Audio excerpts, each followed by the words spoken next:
everybody. Thank you for staying with us. We are starting a few minutes late today. Poor Shay is waiting for the person who's supposed to take over her classroom. She's doing this for us during her teaching day. She's gotten a special permission from her administration to do this. And the person who was supposed to be there to monitor her class while she's doing this has had a minor emergency that she had to go take care of. So Shay is possibly going to be distracted because she's kind of trying to keep an eye on her class until her replacement gets in, and also pay attention to what we're doing.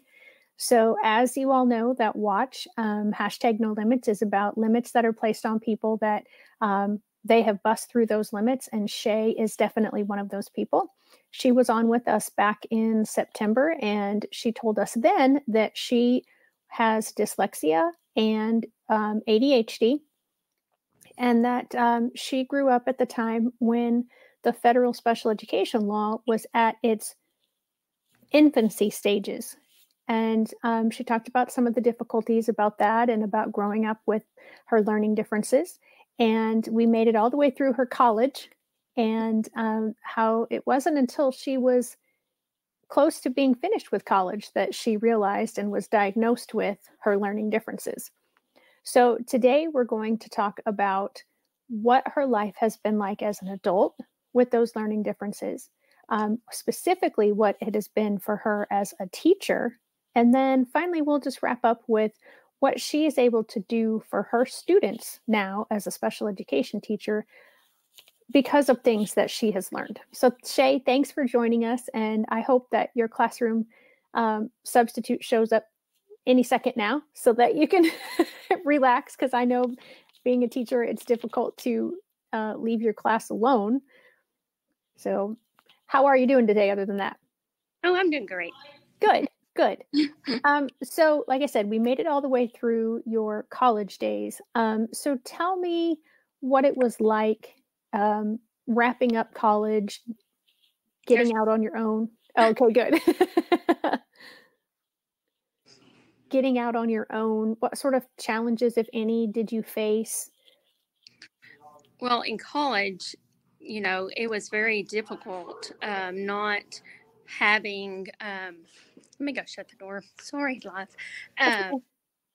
That with back then, because I didn't know how to advocate for myself, really, I did some, but now oh, sorry. That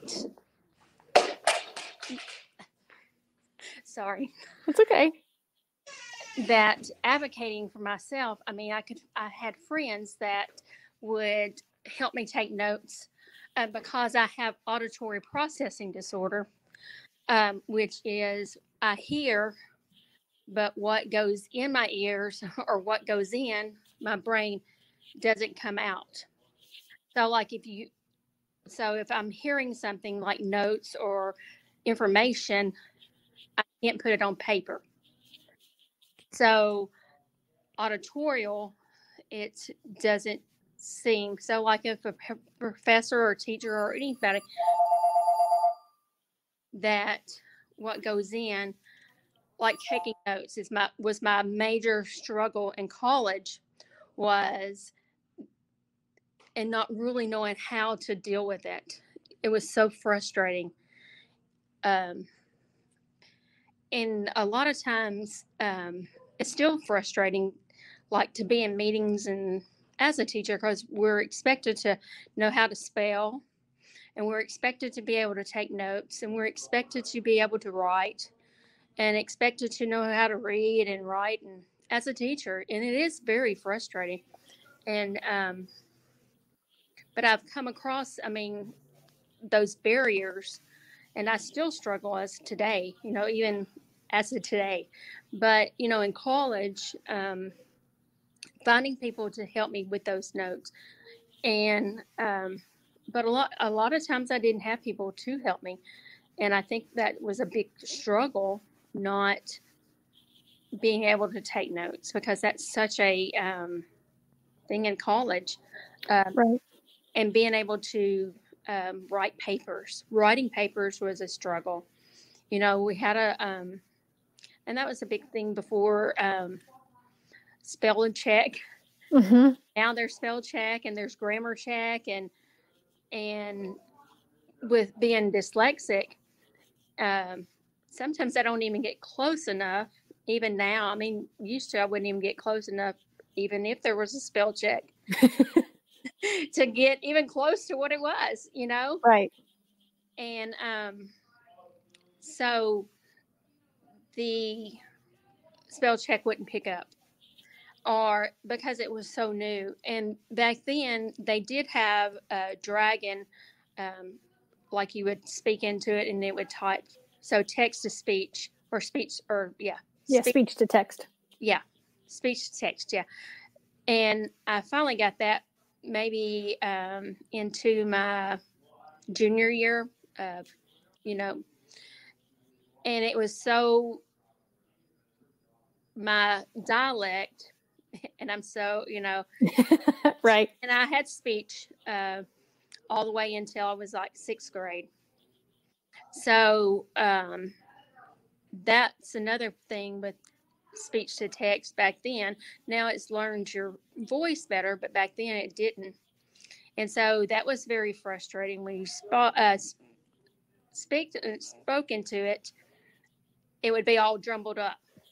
Mm-hmm. And so that would be messed up. So it was very frustrating in college, taking notes and writing papers, taking tests, because if you're taking a test from notes that you didn't take, or the part that you did take that didn't make sense, right, time you got back, because, and then also with all of that, you have a memory issue, because the memory of auditory processing and dyslexic and ADHD and all that's going on in my brain, those connections didn't happen, and not really understanding what was going on. I mean, I knew in 2nd grade that I had a learning disability, but not really keying on to what it actually meant.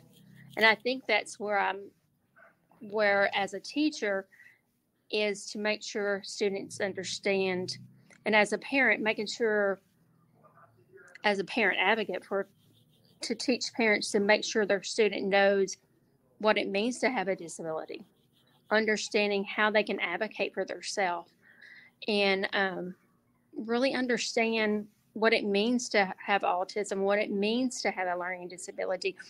What does that entail? Why do I learn different than others? And how can I help a teacher help me? Or how can I help my friend help me take a note?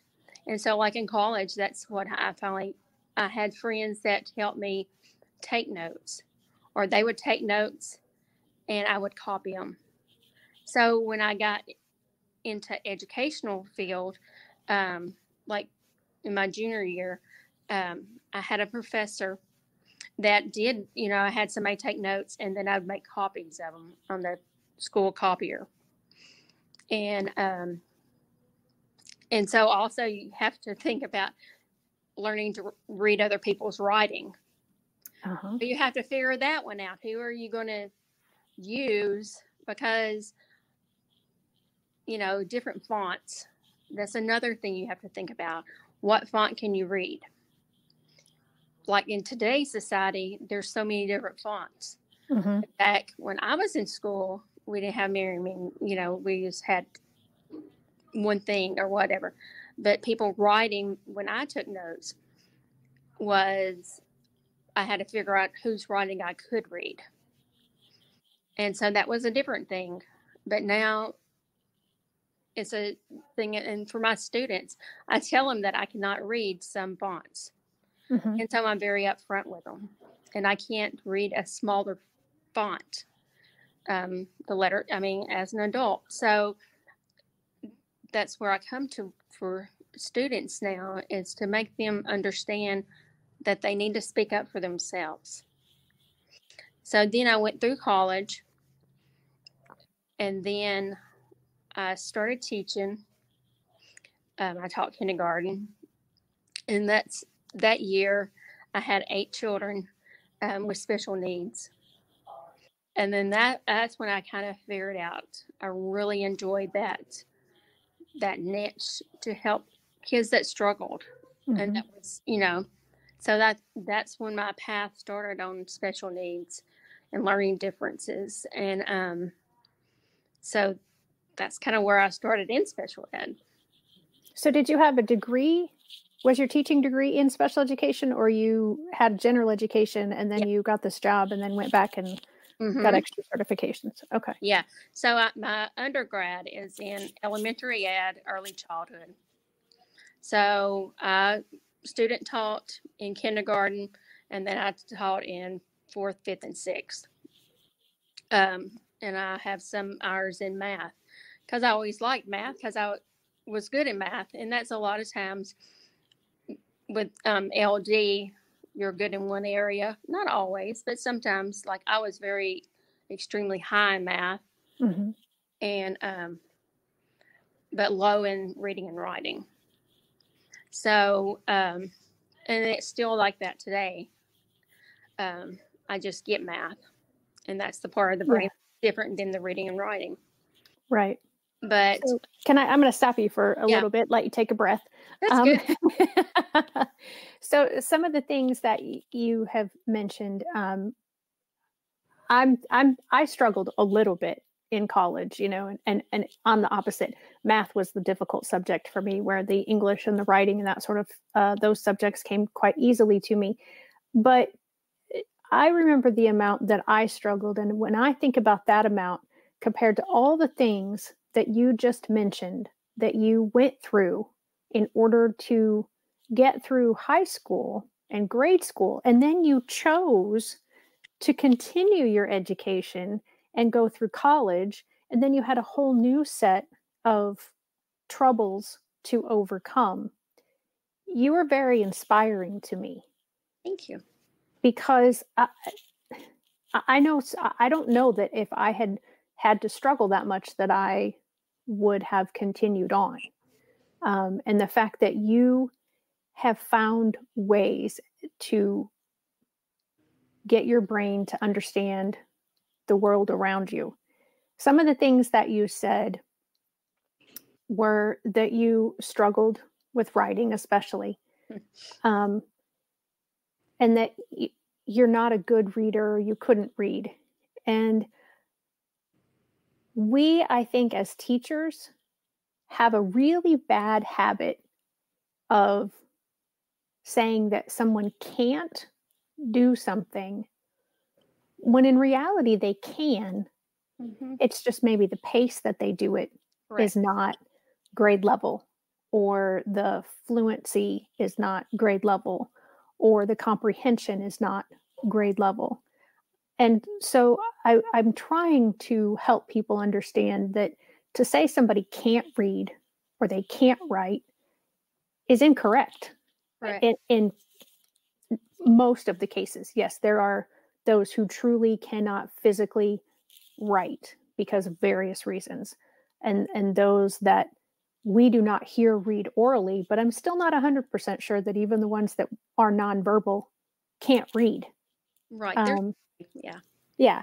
And so I wanted to point that out, that yes, you might still struggle today, as you mentioned, but it's a struggle. It's not that you can't do it. So when you started teaching, you said, how it's difficult because we sit in teacher meetings and we learn all kinds of new policies and we learn different curriculums and we learn about our different students. And when you have students with IEPs, you have to read all of those IEPs when you get the new students, and then you have to write the IEPs as you continue with those students. So we have I'm not sure if it's a question or a comment. I think it's just a comment. But so I want you to talk about that first. Like, how do you accommodate for your learning differences? And I love that, by the way. I love that that you refer to them as learning differences, because that's exactly what it is. In my opinion, you're still learning, And anyone who has the diagnoses that you have or has other diagnoses of dysgraphia or dyslexia or dyscalculia, which is from the comment here, you're still learning. You just learn differently. So what were some of the things that you had to do as a beginning teacher to get all of that information that you have to have as a teacher? Well, that's kind of wild that you even said that, because when I started teaching, my first year of teaching was kindergarten. And what do you do in kindergarten? You teach kids how to read. Mm-hmm. Well, coming out of college, I really didn't know how to read. Like, truly learn how to read phonics. And that was a big push at that time. Like I never even knew what phonemic awareness was. That's or just how to or how to make those connections of sounds to letters, because it didn't make sense, or how letters, those, I mean, I saw like a B and there's a line and a ball. I understand that and I see that, because I'm not the one, but I can make a move with my eyes, but I do see it. mm-hmm. And I can flip it, but I'm not like that. But mine was more about phonics and not hearing it. And but teaching kindergarten, I kind of learned how to teach reading when I learned how to teach reading. I learned how to read when I taught reading. Mm-hmm. And so back then you did the letter of the week. And so teaching that style, I learned how to read along with my kids. And no one really knew that going into teaching. I took teaching reading in college my last year. Right. And I had to take like 3 classes, but it really didn't teach you how to teach reading like you really need it. So you're in kindergarten, and back then you taught letter sounds and connections and that kind of thing, and how those letters made connections of sounds.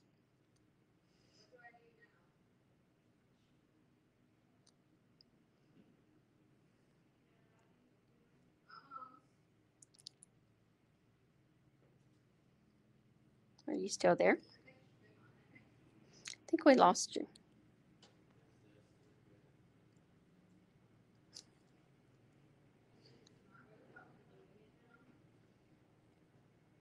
Can everybody see me? See her?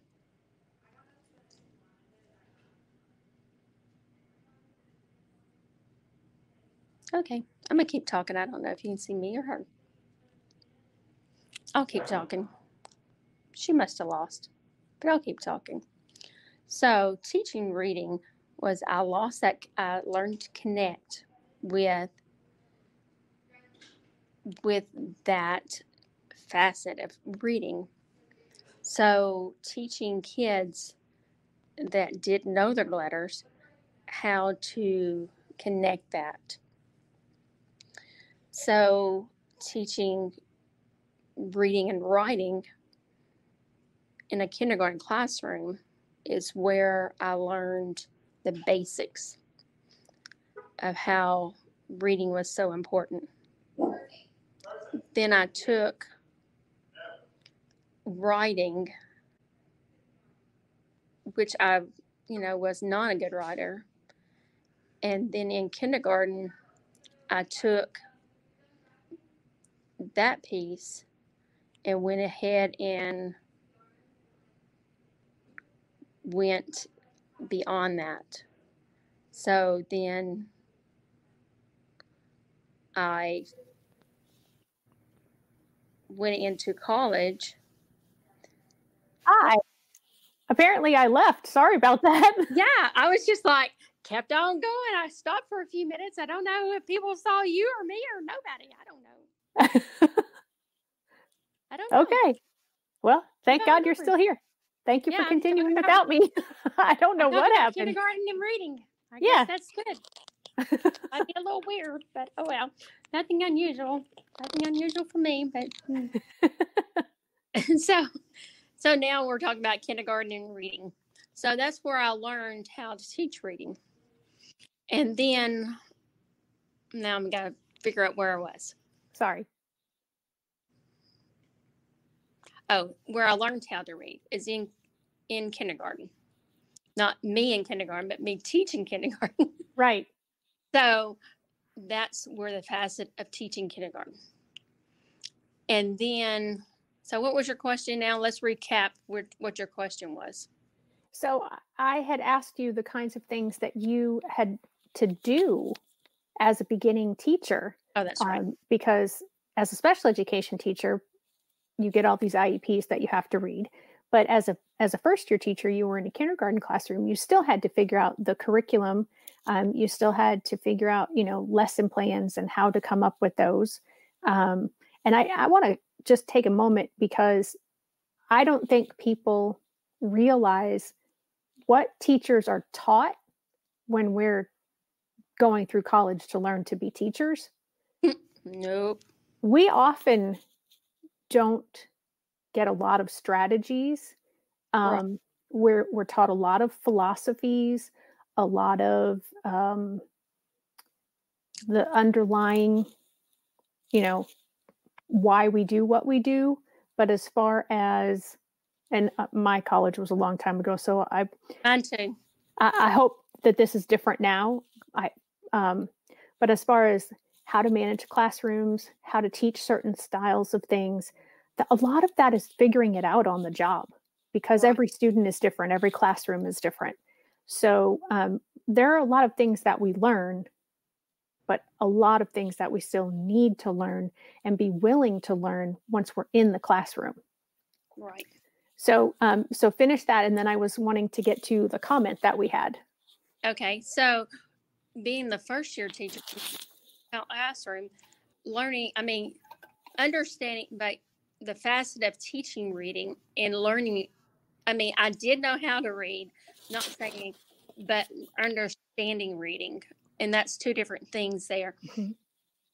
Like to be able to read, I can read, but to understand comprehending what I would read.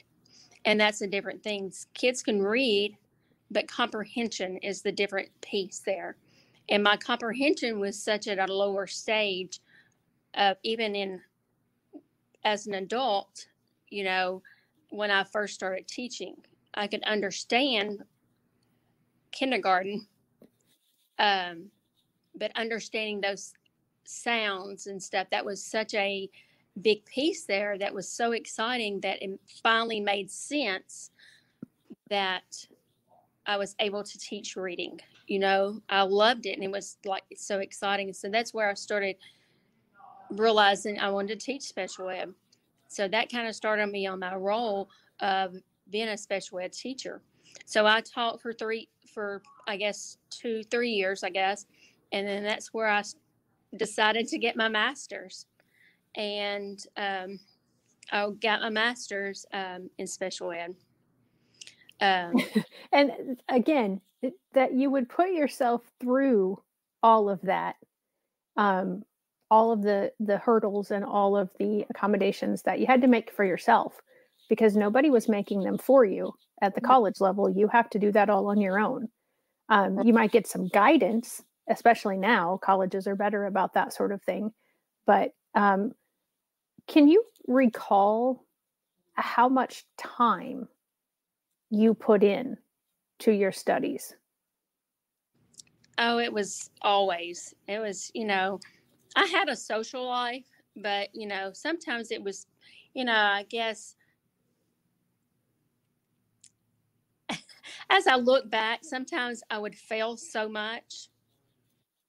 And after you fail so much, you're like, why even study? Right. And I bad, but, I got to a point that why keep, if I'm going to fail, why put the effort in it? Because I'm still Right. going to. So, like, for the educational classes, I did so much better Well, for my master's, not for my undergrad. My undergrad, I still struggled even in the education classes. It was really hard. But in my master's, because I loved that field, um, because I had, I did assessments, which I really loved, understanding evaluations and assessments, how it all fits. And I did early childhood, and because I have a master's birth to 21, so I can work with any age. Mm-hmm. And so I got that, and then I got special ed law, and then I got behavior, which was another thing I loved. What happens, what causes things to happen. Mm-hmm. Um, so all these areas that I got my master's in was things that I loved. Right. So I think that kind of studying wasn't as hard. I guess it was hard, but I guess I figured it out more by then of how to. But And it was still a labor, but at that point it was a labor of love. And so right, even if you were putting in as much effort and time and energy. and I worked full time too. Oh my gosh. I worked as a teacher in a kindergarten self-contained classroom when I did that. Wow. When I got, but I look back and I'm thinking, well, I did it. Yeah. So You truly are inspiring, Shae, because like I said, just all the things, all the different detours that you have to take versus me going straight from A to B. And that's how I've always explained it to my students, is you're still learning. My path and the majority of the population's path is you're going to head down a straight highway and you're going to start at point A and you're going to get to point B, and it's going to be pretty smooth sailing. But there are people like yourself who learn differently, who you might start down that straight road, but for whatever reason, you have to detour, and you might have to wind through, 5 different other streets and 3 different turns, and maybe even feel like you're going backwards at sometimes. that I went that way a lot, yeah. And then, but you are still going to get to point B. So it's just a different route that you have to take. So we do have a couple, they're from the same person. So, so first she says, You're talking about quick. It's kind of like I'm a warrior. Mm-hmm. Nobody ever thinks about a warrior. They on that journey, that adventure as a warrior. And Yep. That's how I see myself, as a warrior. And I've always and that's what I told my friend yesterday. That's how my journey is. It's that I'm a warrior, and you just keep going. Right. Yeah, exactly. So a little background, and then I'm going to get to her actual question here. She says her son is a teenager with dyscalculia, dyslexia, dysgraphia, and struggles in school. The accommodations are not followed by the staff, which is very heartbreaking. Very normal. Yep. And as master IEP coaches, both Shae and I are master IEP coaches, and we see that a lot. Mm-hmm. And it, that's one of the things that we work toward, is trying to get everyone on the same page to why those accommodations are important and why they need to be carried out. And so her question is, what word of advice do you have for high school students on IEPs with specific learning disabilities to better advocate for themselves proactively at an early stage instead of waiting until after high school graduation? Tamara, great question. That's an awesome question, Tamara. I think it starts even when they're young, and teaching kids. I don't know if you've heard this word. Teaching executive skills. Let me show you this book. Well, I got stuff in it, but let me take it out. This is probably one of my favorite books, and they have it. This is Smart by Scattered Teens, and it's boosting the teens' abilities. But it's executive functioning. I got it off of Amazon. It's pretty cheap. but it kind of keeps kids how to advocate for themselves. But they also have one for younger kids. I just have it because I teach high school, and it kind of teaches how to stand up for yourself, and especially you know, because like accommodations, they're there, and teachers, you know, they're there, but it's hard as a teacher. It is hard to make sure that all their kids are given their accommodations. Is it right? No, I didn't say that. Right, exactly. I didn't say that at all. But it still falls back on that child. Well, it falls on that teacher, but it also falls on that child, because we've got to make sure those kids are speaking up for themselves. It teaches, if it doesn't work for me, I'm the only one that can tell you it's not working. Right. And I guess I guess that's where my heart is so much, is teaching that. And as a parent or an adult, I can see a child's face that it's not working. But when you have 30 kids in your classroom, I mean, I have a small classroom, and I miss it. And it's so sad for teachers to miss that. But as a parent, Tamara, just teaching him how to problem solve, I think that's a big thing, is problem solving, how to make it work. And, you can have all accommodations, but when he gets to the real world, are those accommodations going to really be there for him? And I'm just telling you from my heart. And I mean, like extra time and all that, that's great, because they need to be in place for high school, for testing and homework and all that. But in reality, when they get out in the real world, there's not accommodations for you. Right. Especially when we look normal and no one sees our hidden disability. And that's what we're considered when you have dyslexia or dysgraphia, or you have a hidden disability, because nobody thinks anything different. We look like everyone else. Right. And our brains just don't function the same as everybody else. And people don't make accommodations for us. Right.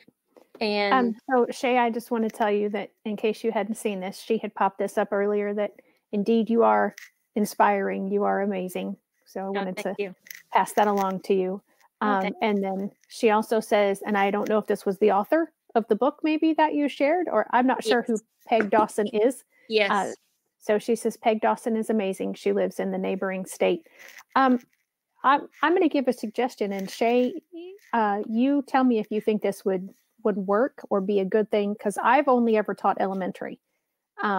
So at the high school level, I'm not sure that this would work, but at the elementary level, what we tried to do to have our students start advocating for themselves was we talked with them as their special education teacher and told them, these are the accommodations that you're supposed to be getting. And we want to make sure that you're getting them. And just what you talked about, the teachers can't remember all of their students, especially if they have more than one student with an IEP in their room. Like 125. Right. So what we would do was put their accommodations on just like a little note card, and then attach that either with glue or tape or whatever to the main notebook or folder or whatever it was that they took from class to class. So that way, if they were supposed to receive an accommodation, because not all accommodations are given in all classes. Correct. If they're needed, that's where they're given. If they're not needed, then they're not given. And so then they would, and then we would teach them, okay, if you're not getting, if you get your test and it's got, say, 4 multiple choice options for all the multiple choice questions, and, that's typical number, and you're supposed to have 1 less, then, gently walk up to your teacher or raise your hand or whatever the protocol is in the room and say, I'm supposed to have this. Here's my accommodation.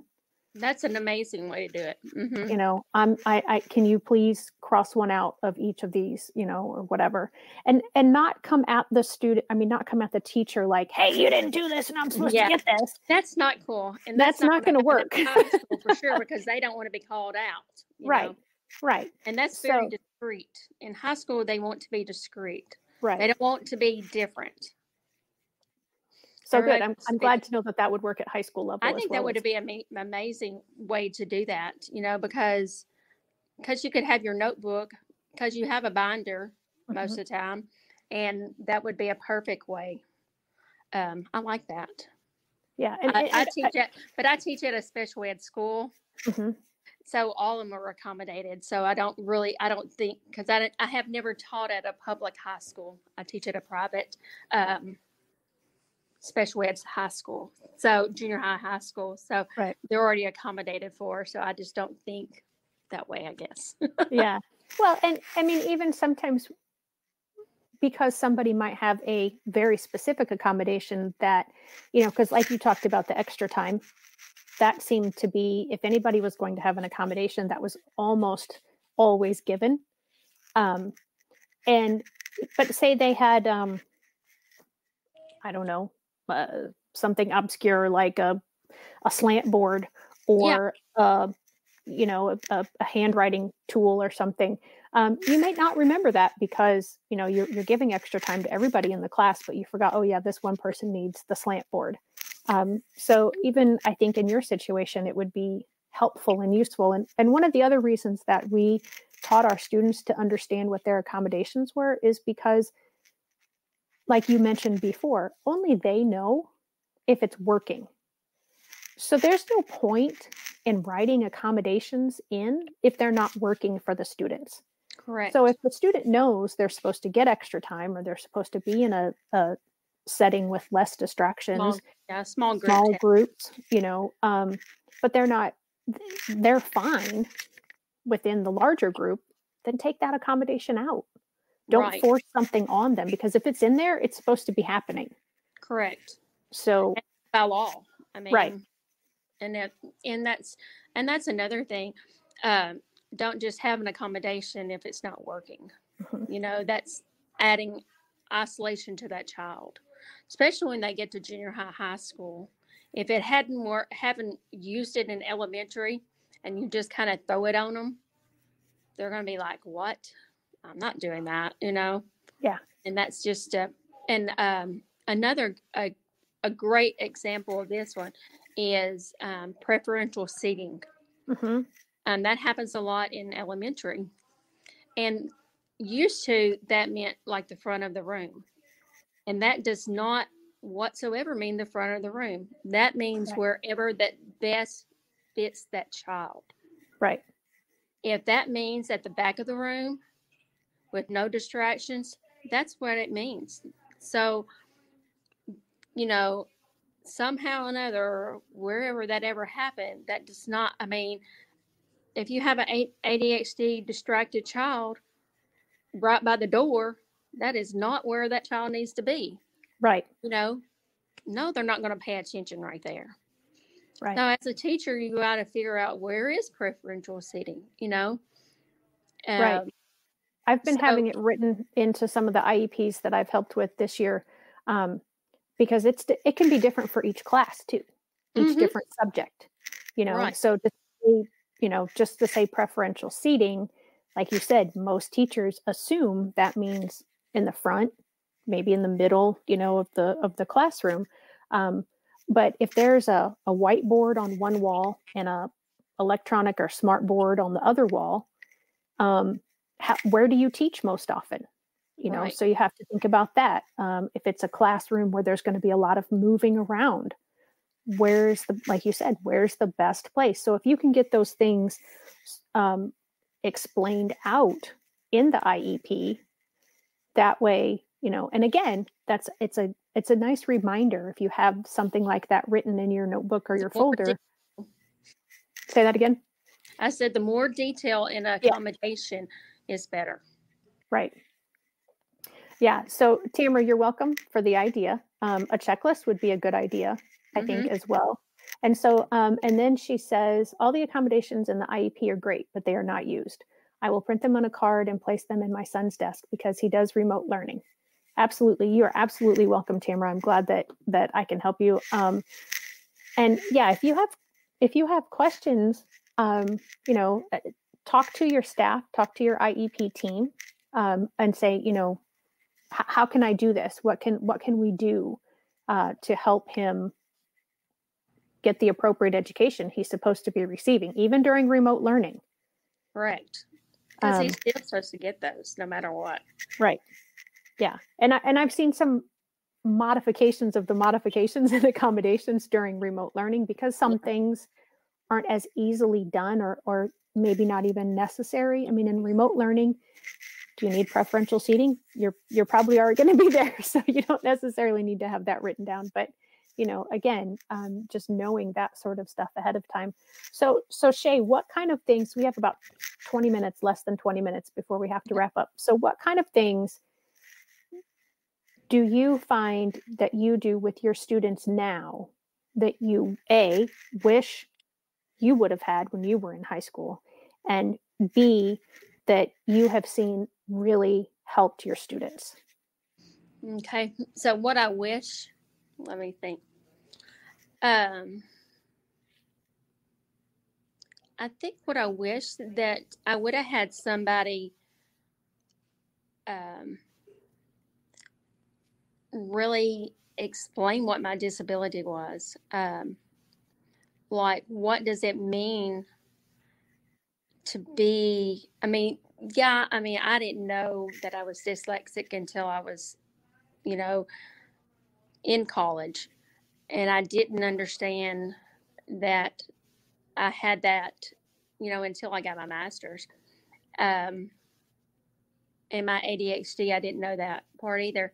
I mean, I knew I had a learning disability, but the details of, you know, but nowadays, you know, with autism, I have specialized in a lot of autism training in a lot of children over my last 25 years, you know, understanding, having teachers, I guess that really goes back to the teachers being trained and understanding how to teach the kids how to understand themselves, and also parents understanding what it is, you know, what is the true learning piece. You know, I guess the wish would be for kids to understand who they really are. Mm-hmm. And because you've got to be an advocate for yourself, you've got to understand who you are. Right. What makes you, you know, and in today's society, things happen. I mean, life is just hard. And, you know, I think of my students and yeah, I teach in a private school. I understand that. But even in a private school, there is dysfunctional and there is things that happen. So, you know, I hear it. Well, you teach in a private school. Well, it happens in private school, public school, homeschool, whatever. Things happen. So they're still a child that needs to learn how to advocate for themselves, how to love themselves. So I think that's my biggest wish, is for them to learn how to love themselves and how to advocate for themselves. I think that's my biggest wish that I would have learned. I mean, yeah, I learned how to take care of myself, but it would have been great to have a teacher. I mean, I had some great teachers, not what I'm saying, but to really help me understand that piece, I guess. Understand that I couldn't really read, I guess. Understand I really couldn't write, you know, really get deep into it, you know. And that it wasn't anything, and I'm sorry if I cut you off, that you were doing intentionally. Right. And I think that's one of my biggest frustrations with my colleagues. And one of the things that aggravates me the most is that gen ed and special ed and I'm sure I've unfortunately fallen into this myself, but we think the kids, oh, well, they can write. They just don't want to. Oh, Right. they can read. They just don't want to. Oh, they did it the other day. They should be able to do it now. Or they do it at home and they don't do it at school, or they do it at school and they don't do it at home. Right. And especially, if you're at the high school, middle school, or even the college level, and you have fought and struggled and you have put 150% effort in, which is definitely what it sounds like your percentage of effort was going through school, and you're still failing, that starts to weigh a heavy toll on your self-esteem. And you start to, I'm sure, question what you are. It's like, why can't I do this? What is wrong with me? Early in my life, yeah. And for somebody to come alongside of you and say, you are perfect the way you are. You're learning different. Your learning style is just different, and we'll figure it out. And then, if it does end up that you get a diagnosis of something, whether that's ADHD, dyslexia, autism, auditory processing disorder. There's so many medical diagnoses, but then there's also those eligibilities under IDEA that's just who you are. That doesn't make you had the other facet of anxiety, depression, and I have that too. So you have all that other side of a mental illness. Right. So you have that facet also. Yeah. So, I think that's crucial. Yeah, that's a big piece. I found with a lot of my students, I usually would get them somewhere around second grade or third grade. And already by that level, I spent a lot of time building them back up, that they were good students. They were good people. They were intelligent. It was just coming out in a different way. Right. And I had many times where parents were hesitant to have their child become eligible when the team said, your child can be eligible, and then you hear the reasons why, and they kind of hesitated. And I said, I want you to understand that when I work with your child, I'm not just working on their academics.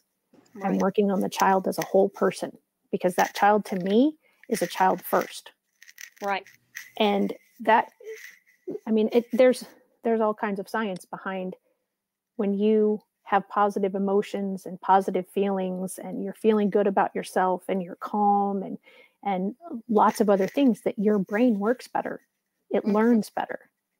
Correct. So, I couldn't, and you can't take away the feelings of negativity all the time, but to make you feel like you were welcome in my classroom, that was one of my number one priorities, because oftentimes those kiddos were not welcomed in their gen ed rooms because the teachers had to do extra stuff for them. Correct. And that's what frustrates me. Yeah, it was hard. That was a hard piece, being different in the regular classroom. And I think that's knowing that I was different, even in high school, knowing that I learned different, that was hard. Knowing that I learned slower than others, even in high school. Even though I didn't really ever tell people. And that's another piece that I wasn't upfront. And I went through my teaching career that people didn't know about my disability. I've just recently come out that I do have a disability.